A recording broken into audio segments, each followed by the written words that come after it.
servisyo na kaya natin ipagkaloob sa ating simbahan. So, hindi ko na po matanggalin pa.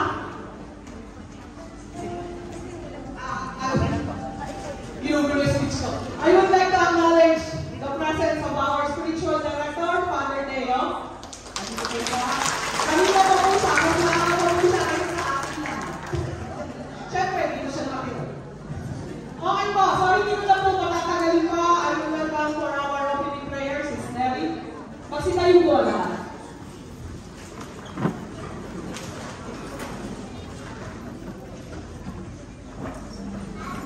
Let's feel the presence of the Lord, in the name of the Father, and of the Son, and of the Holy Spirit. Amen.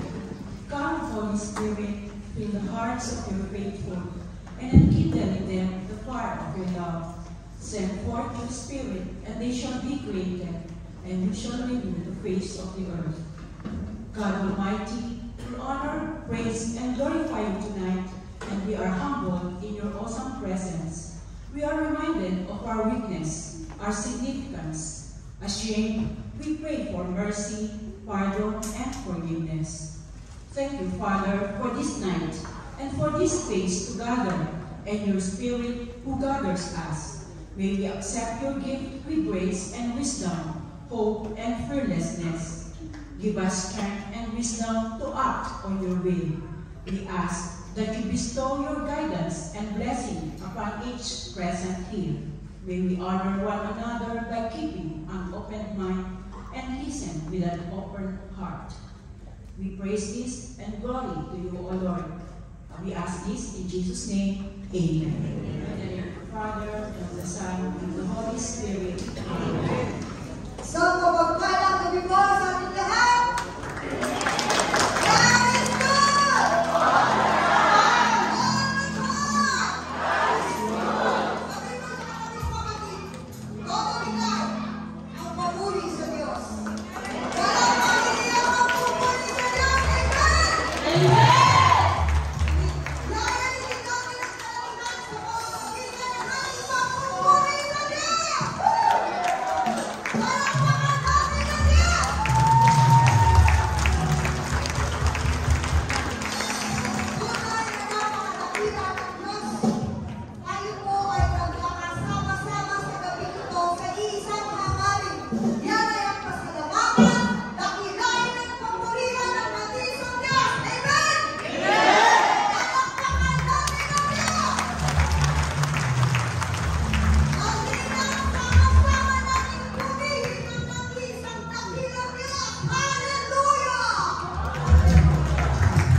nagtipon silang lahat sa isang lugar.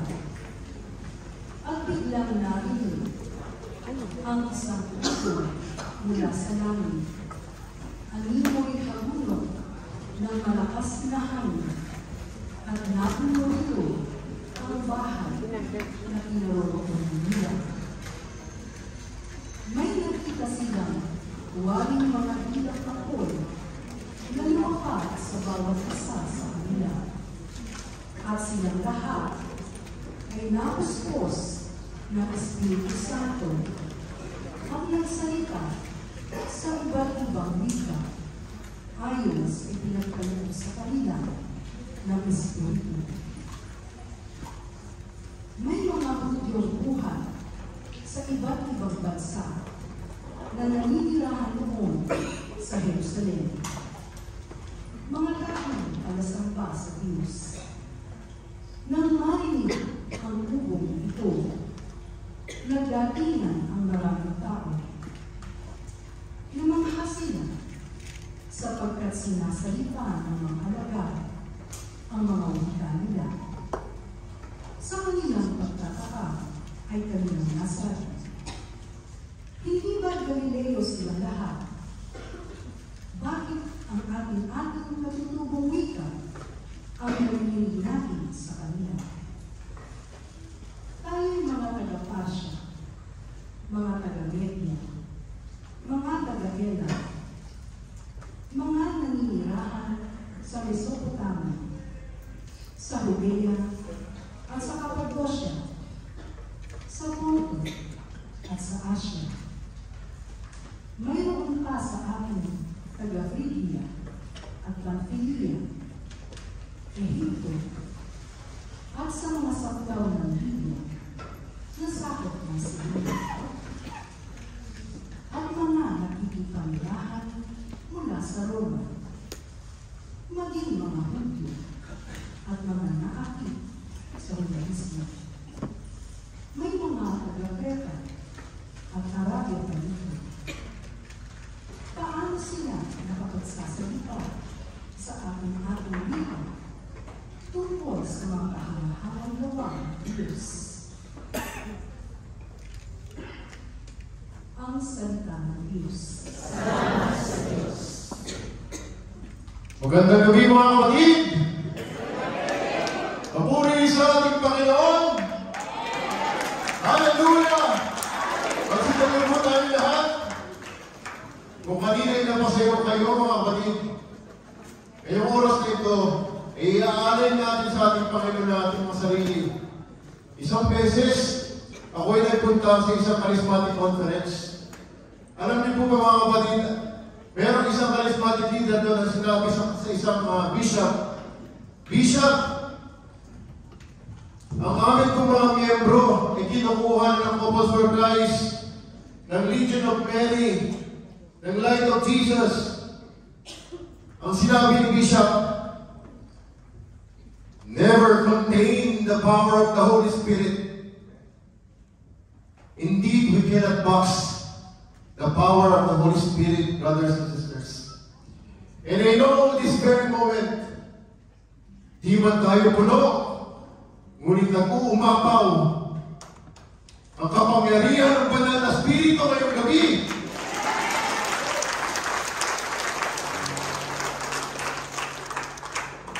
Sinabi ng Panginoon, dalawa, at marami pang nagkatipon-tipon, siya ay naroon. Ngayong gabi, kapatid, narito ang ating Panginoong Jesucristo. Nakikinig at tumatanggap sa lahat ng ating papuri, sa lahat ng ating inaalay sa Kanya. Kapatid, ipadalangin mo kung ano man ang nilalaman ng iyong puso. Ipadalangin mo kung ano man ang mula doon ang iyong minimithi, kapatid. Sapagkat isa lang ang pangalan na dapat mong isigaw sa mga minimithi ito, ang Panginoon nating Jesucristo. At inialay ang lahat ng papuri sa ating Panginoon sa kanyang banal na Espiritu sa pag-aalay ng mga katang ito. Let's all worship the Lord.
Lahat ng ito yung galing sa iyo, O God.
Banal na Espiritu, ikaw ang simula at ang wakas. Narito kami, nagpupuri sa iyo, sapagkat nararapat lang na ikaw ay papurihan sa pangalan ng Isang Kristo, aming Panginoon. Amen.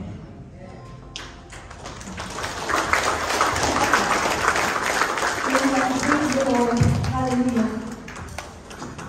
Patuloy tayo sa ating pagpupuri sa ating Panginoon. Tunay na masarap magpuri sa ating Panginoon. Amen. Amen, Lord God. Yung mga awit na ibinibigay natin sa ating Panginoon, tunay na yun yung isang mahalinguyang na samyo para sa ating Panginoon. Amen. Yung mga papuring ibinibigay natin sa Kanya araw-araw. Amen. Lord God.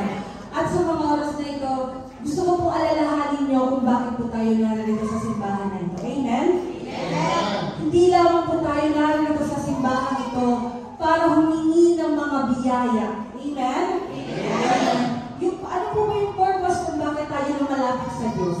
Alalahanin po natin yung purpose natin. Kung bakit araw-araw tayo lumalapit sa Panginoon. Hindi dahil sa biyaya, hindi dahil sa lagi tayong humihingi sa Kanya ng mga pagpapala. Bagkos ihingi natin na ilapit natin ang ating mga puso sa ating Panginoon. Amen? Amen. Glory to God. Hilingin natin sa ating Panginoon na pagkalinisin tayo ng ating Panginoon. Pagkalinisin niya ang bawat puso natin. Amen. Glory to God. Kaya naman sa ating patuloy na pag-awit para sa ating Panginoon, ihingi natin ang paglinis ng ating puso. Narito kami lahat, Panginoon, mananambahan sa iyong dakilang pangalan, hihingi ng iyong paglinis. Hallelujah. Glory to God. Yes, so Lord, sige po, itaas po natin ang ating mga kamay. Isuko po natin ang ating puso.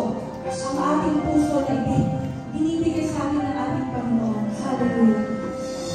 Yes, so Lord God. Naghihintay lamang ang ating Panginoon. Naghihintay ang ating Panginoon sa ating paglapit. Hallelujah. Yes, so Lord God. Amen. Hallelujah.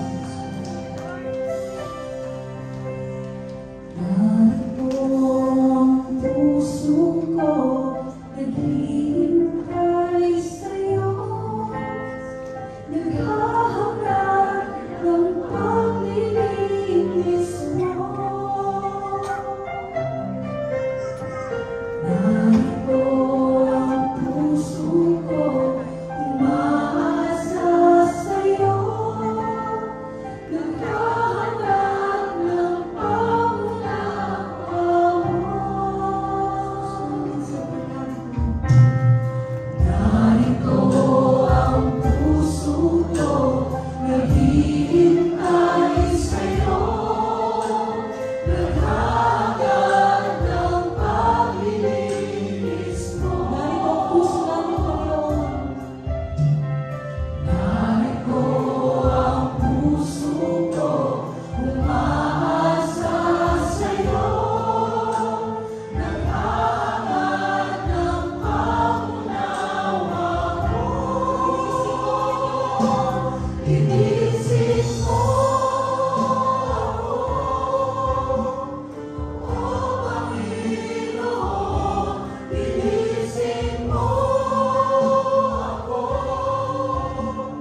ating Panginoon.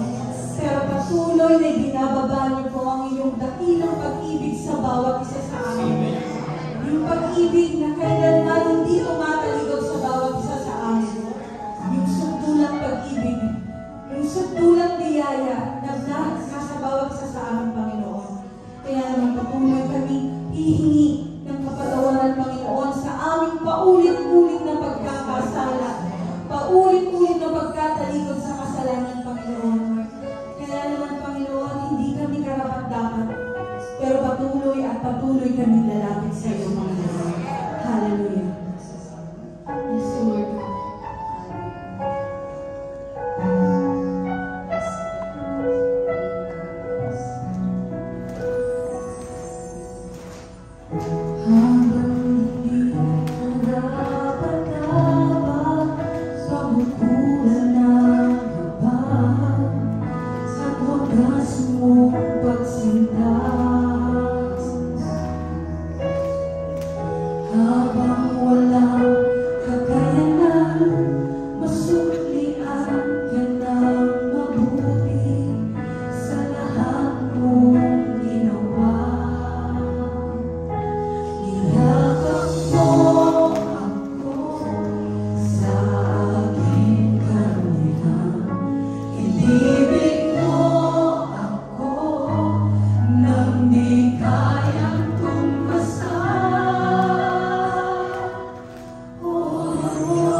Sa lahat mo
patuloy na pagmamingis sa bawat isa sa amin. Sa pagtanggap, Panginoon, maraming salamat. Hallelujah. Yes, Lord.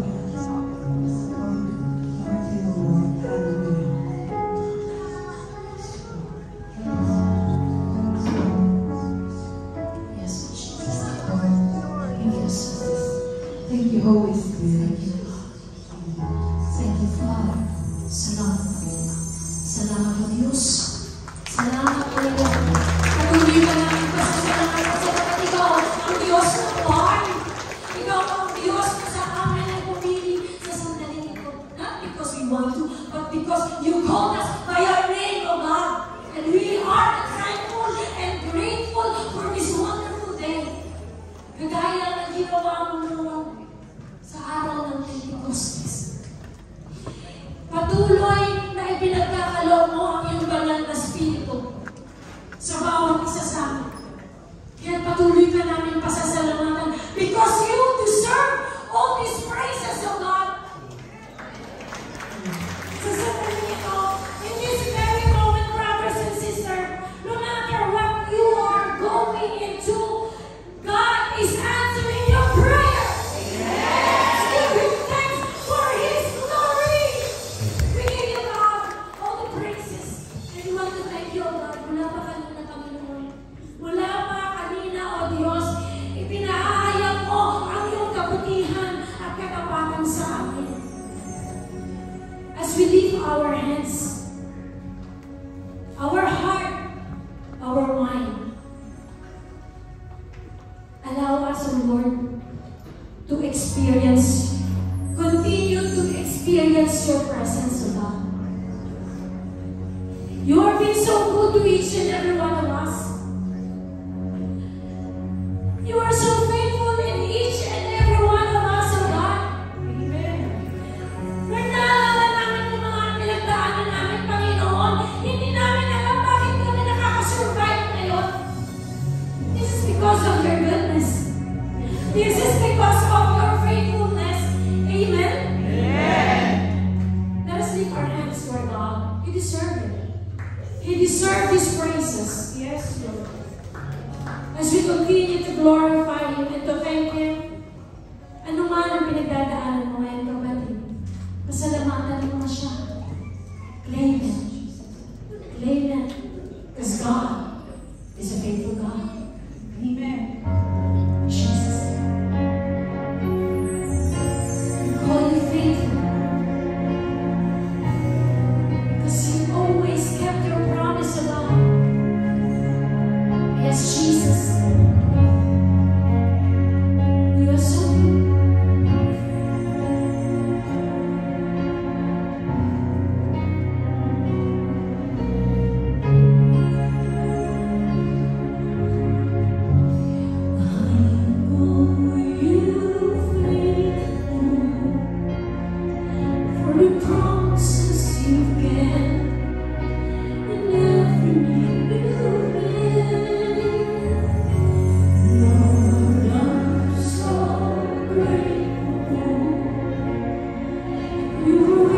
Here we stand.